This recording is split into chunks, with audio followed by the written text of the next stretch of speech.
Hey, good. How are you doing? I'm Officer Hart with the Pensacola Police Department. Do you have your license on you by any chance? A traffic stop is underway. The driver is 57-year-old Daniel Wells. He is unaware that law enforcement has been conducting surveillance on him for days. He has become the primary person of interest in a brutal, decades-old murder. You've been to this day for 35 years. You have two options. Because either you got a spray next to this thing coming for 35 years. You're wondering when you're going to get that knock at your door. What authorities do not yet know is that Daniel Wells has no criminal history. He has never been formally accused of any offense. If the investigators fail to produce undeniable proof, the perpetrator could evade justice and the murder of a young mother might never be solved. I have irrefutable evidence that you're there. I am not doing all this on a guess. I'm not doing all this on a hunch. Yeah. On New Year's Day, 1985, 23-year-old Tanya McKinley celebrated at a popular Pensacola establishment called Daryl's. It was an infrequent night of leisure for the young mother. This was a short respite from the demands of raising her 18-month-old son, Timothy. She socialized, drank, and engaged with both friends and strangers, oblivious to the horrific turn the evening was about to take. Tanya was last observed exiting the bar sometime after 1:30 a.m. By 5:16 a.m., the night's festivities had concluded in tragedy. Individuals passing by discovered a harrowing scene. Tanya's body was found abandoned on a roadside, 7 miles from the bar. An autopsy would reveal blunt force trauma to her head. Bruising around her neck indicated a grim reality. She had been strangled. Her personal effects, a purse, her shoes, a towel stained with blood were strewn across the pavement. When the forensics team performed a detailed examination of the remains, the profound level of violence they discovered would disturb everyone involved. Biological samples recovered from her body would yield the DNA profile of a key suspect. The initial inquiry pointed authorities toward Tim Davidson, who was McKinley's controlling and violent romantic partner. As the father of Tanya's child, Tim was one of a small number of people with a conceivable motive. As detectives examined his past, they uncovered several critical pieces of information. Tanya's sister, Renee McCall, characterized him as abusive, stating he had forced Tanya from their home during her pregnancy. She also informed police of an incident where he had allegedly tried to strike Tanya with his vehicle. To solidify his status as a suspect, authorities entered Davidson's profile into the CODIS familial database. But despite the strong suspicions against him, his DNA did not correspond to the evidence from the scene, which exonerated him. Detectives also interviewed multiple patrons from the bar that night, but no actionable information emerged. The investigation began to stall. With their main person of interest cleared, the narrative of that night morphed into a local cautionary tale. In time, law enforcement was left with only unsubstantiated rumors and anonymous tips. All the while, public attention was kept alive by intermittent media reports, which often highlighted the anniversary of McKinley's death. Months stretched into years. A decade passed, and then 3 decades went by. The investigation had lost nearly all momentum. Its most viable leads had long since gone cold. Then, in 2020, advancements in the field of genetic genealogy breathed new life into the case. This innovative technique enables investigators to construct a family tree from the DNA evidence left at a crime scene. In Tanya's case, authorities identified a suspect who was a potential match to the DNA secured in 1985, but the connection was not yet definitive. To secure a conviction, they needed to be 100% certain. It is the early morning of March 18, 2020, in Pensacola, Florida. 57-year-old Daniel Wells is driving home from his job, completely unaware of the event that is about to alter the course of his life. Hey, how you doing? Good. How are you doing? I'm Officer Hart with the Penns Police Department. Do you have your license on you by any chance? Thank you. Registration. That's okay right now. Because of the virus and everything. Do you mind talking to me outside? Okay, we'll just step right back here to Mark. That way the contagion and all that kind of stuff. How you doing? How you doing, Em? You're gonna have to come with us. We're going to be bringing you down to the police station. Have a conversation. These two officers will be taking you down, sir. We'll discuss it when we get down there, but you're going to have to get in the car with him. Let me get your keys for you. Officers take Wells into custody. He is now the prime suspect in the murder investigation of Tanya McKinley. He is taken into custody. There is no resistance. The arrest may have appeared abrupt, even unforeseen, but it was predicated on concrete evidence that would soon become undeniable. The hours immediately following his apprehension, however, would prove to be the most critical. To build a prosecutable case, detectives needed to establish Daniel's motive. With nearly 4 decades having elapsed since the event, they had to sift through potential memory decay to find hard, verifiable facts. Their methodology for collecting this information offers a look into a particular facet of the interrogation process. In the mid-'80s, do you know a girl named Tanya McKinley? Tanya, no. I knew Tanya. No. You remember her? If you knew her. I mean, like if it was somebody you dated in high school. Yeah. You'd remember that, right? Tanya. I knew it was Tanya Lynn. I went to school, or she probably would have been like a year ahead of school. I don't know. The name doesn't ring about. I mean, that's kind of who we are talking about. It's going to be kind of strange if you don't know her at all. No, I don't. I don't know her at all. Will it surprise you if, in 1985, were you in Collier County and got arrested for driving suspended driver's license down there by Naples? I was working. You're working down there and made, yeah, I remember that. That's the only time, I guess, the only time I got a ticket or anything. The only time I got in trouble. Investigators proceeded to corroborate Daniel's housing history, asking him directly if he had ever resided on Elmrest Drive in Pensacola. The address, 4237 Elmrest Drive, was significant. It was Daniel Wells's last documented residence at the time of Tanya's death. That location also captured the attention of law enforcement due to its physical proximity to Peacock Drive, the site where her body was eventually found. So on New Year's Eve, going from 1984 to 1985, remember what you're doing that night? What would you normally have done on the New Year's Eve during that time frame? Maybe go out to Kevin Fly or something like that on the beach, or like to go out to the beach. So where do you normally hang out at? What bars? I mean, you work for Chance, right? But you did culinary. Would you ever go to the bars? Not very oft. If you went out, you would go to beach. That's where there was the hotel, and Daryl's, there's one, but they were all kind of on the backside of University back then. There's 3 there. You remember third one back there. You remember Daryl's and Chan's. I don't remember Daryl's, remember Daryl at the very back, remember Bennigan. Bennigan's is the other places back there. This struck as something odd to the detectives. 3 bars were mentioned in the area, yet Daniel makes a point of stating he does not remember Daryl's, the one establishment where he and Tanya McKinley were last seen before she died. The conversation was a meticulous process of jogging a memory that had lain dormant for decades.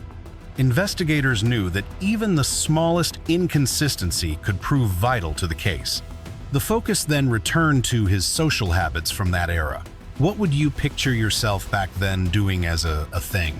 Hanging out with friends, going to somebody's house, going out, group of people. Yeah, I was never alive. Yeah, so is anyone that's talking about, old times and stuff that jog your memory about Ellen Crest? A house on Ellen Crest? No.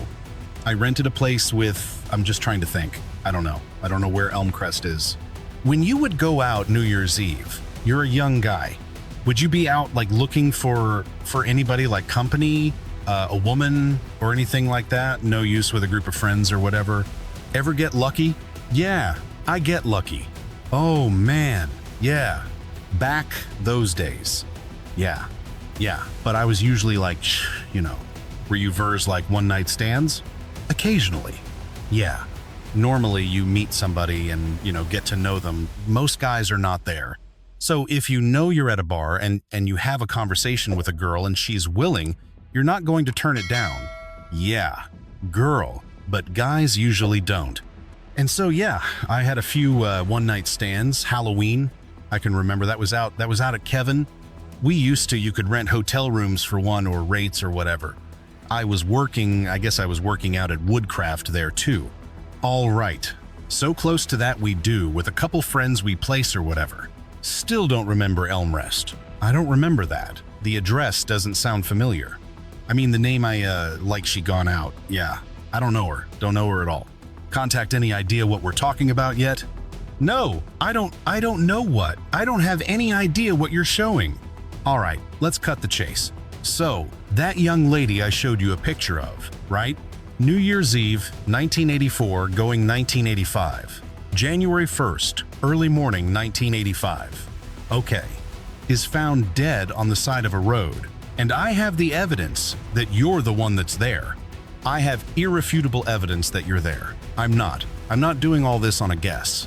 I don't know, on a hunch. Damn. Yeah. Telling you, you're there. I wasn't there.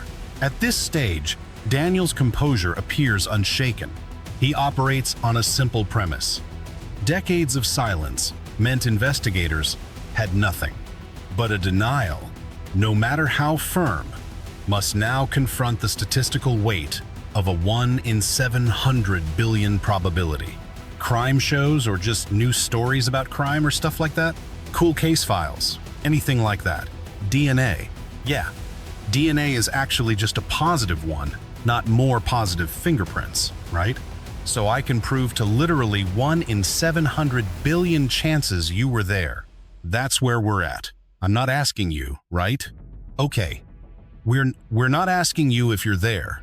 Honestly, it doesn't 35 years. Yeah, it's been 35 years. This is the first time you've probably talked to the police about this. I'm sure of that. Yeah, right. Have you noticed anything unusual for the last couple weeks? Yeah. Nobody around you looked unusual. Seen a bunch of police cars for no reason? Nothing like that. Felt like somebody was following you? No. Only happened. The thing is that your DNA is at this site, right on this person. It is. It is nobody else's except yours. There's no other explanation, right? It can't be a possibility somebody else's DNA. Your DNA is at this scene. Dan, I get this is your life. This is probably freaking you out a little bit. Right. But listen to me. There's a story here, right? And either you can choose to give that story about what happened, the chain of events that led to what ultimately happened as to why we're here, and you have a part to play in that. If you don't, it starts to look pretty bad as to why you're not explaining it. I don't understand. I've never hurt anybody in my life. That's what's, I've had one-night stands and stuff before, but it's like, have you had a one-night stand with her before? No, I don't know her. I'm telling you, I cannot recognize her. I don't know the name. Damn, it's like you went back to school days. The only reason you're not telling us that you know who she is because you're afraid that somehow we'll find out that you're responsible for her death.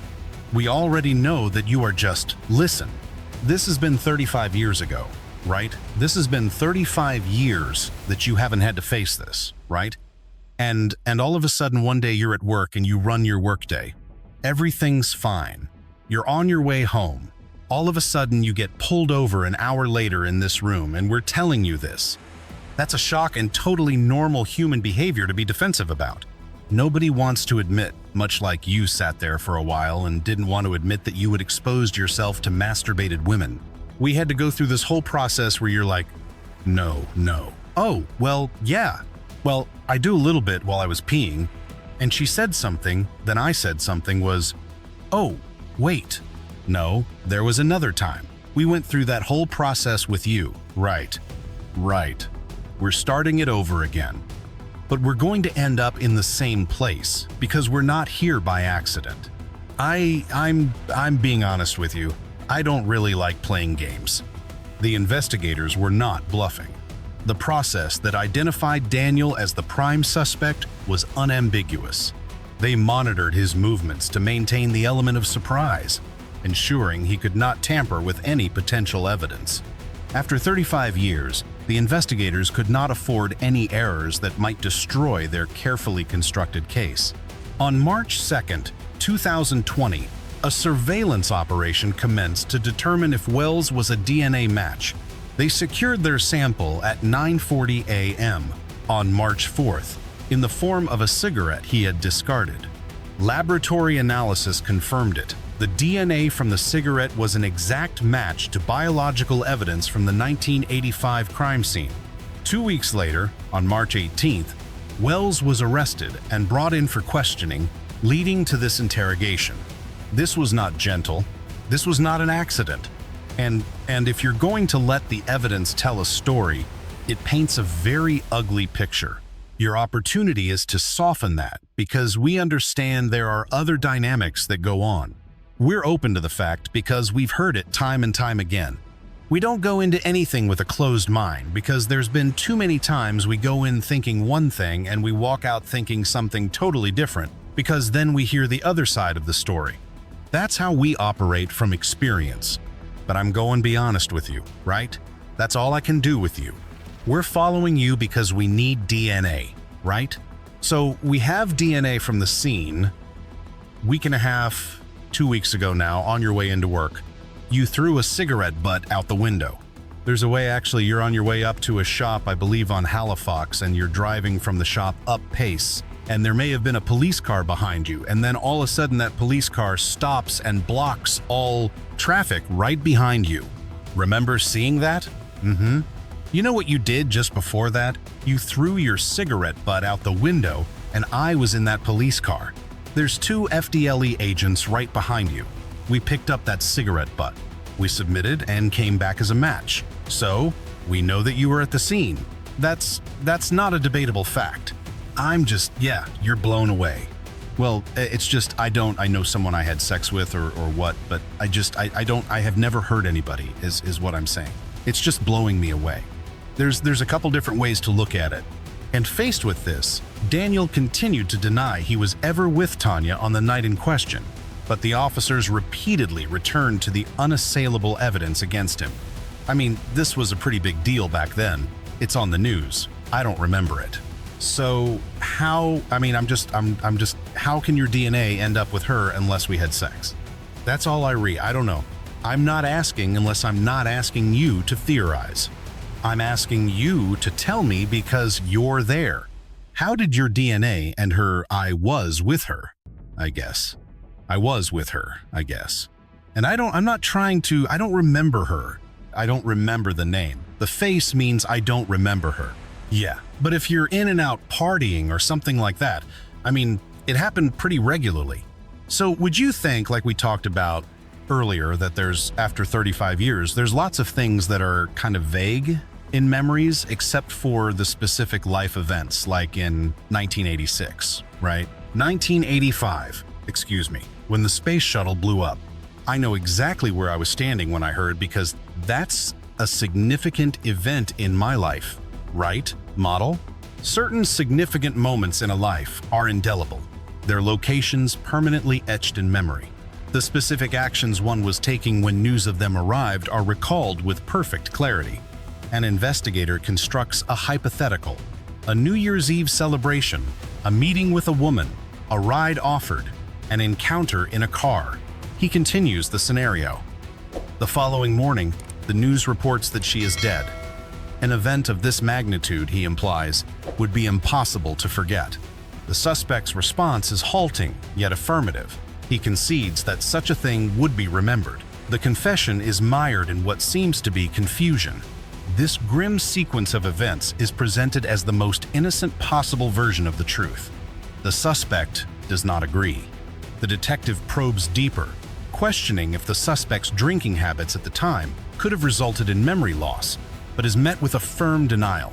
The man being questioned insists on the strength of his own memory. The point is reiterated. He would recall a sexual encounter with a woman who appeared in the newspaper the next day, even if she were a stranger. The shock of recognition, seeing her face in print just 2 days later, would be an unavoidable revelation. He offers a conditional agreement, stating he would likely remember the incident had he seen the report. The detective alters his approach, presenting himself as an advisor against a damning collection of evidence that paints a bleak picture without context. He suggests that a window exists to mitigate the impact of that evidence. The suspect seems to comprehend. When direct confrontation proves ineffective, an interrogator changes tactics, appealing instead to Daniel's emotions through the subject of his son. He is commended for maintaining constant contact, a difficult feat under any circumstances. The detective shares a personal anecdote, describing his son in the Air Force who spent 2 years in Japan and is now stationed just 2.5 hours away. He admits that despite their good relationship and proximity, they can go as long as 2 months without speaking.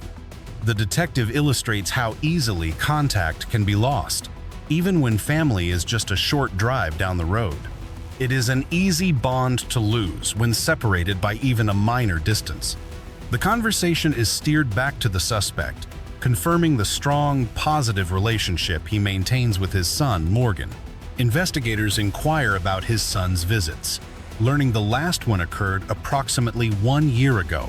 Daniel clarifies that he has not been to his son's new location since he relocated there from Kansas City. He confirms that the boy's mother also moved to the same area. It is established that he and the boy's mother do not communicate frequently.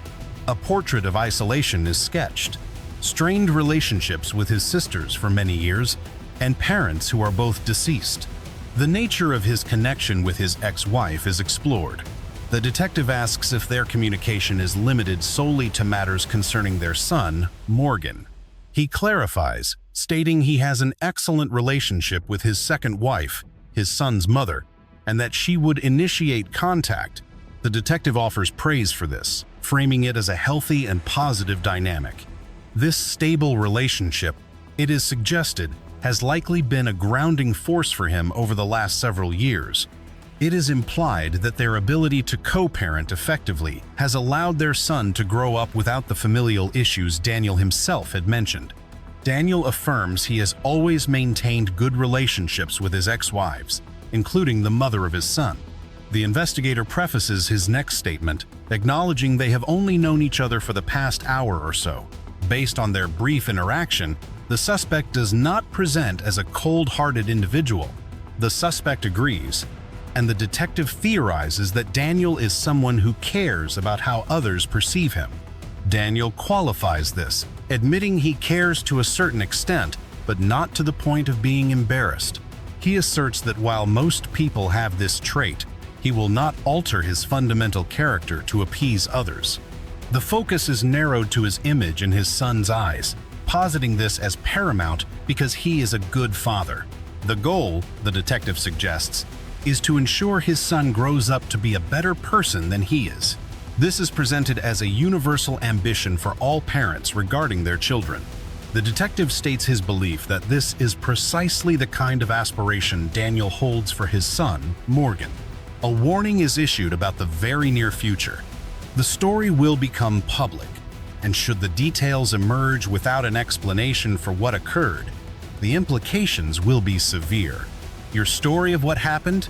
It is going to be clear to Morgan that you're responsible. And without an explanation on how it got to that point, he is going to be left to fill in those blanks just like we are. A critical moment arrives. The sustained questioning appears to find a weakness, and Daniel's steadfast denials start to fracture. I was with her and stuff, but I didn't give her a ride home, and there was a group of us. Oh, God. Because I guess she lived over in Sand County or something. But Bobby Hicks and a guy named Ralph James, they were with me. There was a group of people that I went to school with that were there, and we did have sex in the parking lot. Oh, no, actually, the house, I guess that's where John had a guest? Is that the house compressed? I guess I don't recall, but I would stay with him every now and then. Was he out with you that night? He looked at the guy they were and came by the house, and they left with her. In his account, Daniel attempts to shift the blame, yet the evidence remained fixed in his direction, and she wanted a ride home. And we went by my house, and we had a few drinks and stuff, and it just escalated from that. She hit her, and it knocked her out. It was a catastrophic injury, a blow with enough force to end her life. What happened that made it get out of control? I think we just got kind of an argument or something. What was it about having sex? No, she was then Ralph, and those guys, they stopped by for a while, then they left, and... Were you having sex with her? Before, yeah.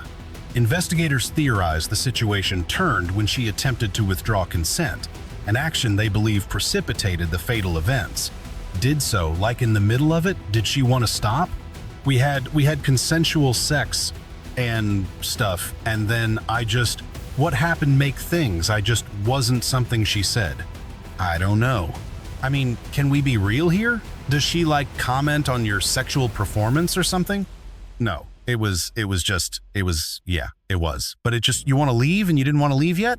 Something like that. I don't remember. Here we go again. We're trying to get. I can't remember. But you're the one that was there. Say something simple. You said you hit her in the head. What? You hit her in the head with it was a cutting board. Cutting board. Yeah. Wooden block cutting board at your house on LRES. So you were just staying up there with pentagrams because that's where this happened at. Was anyone else there?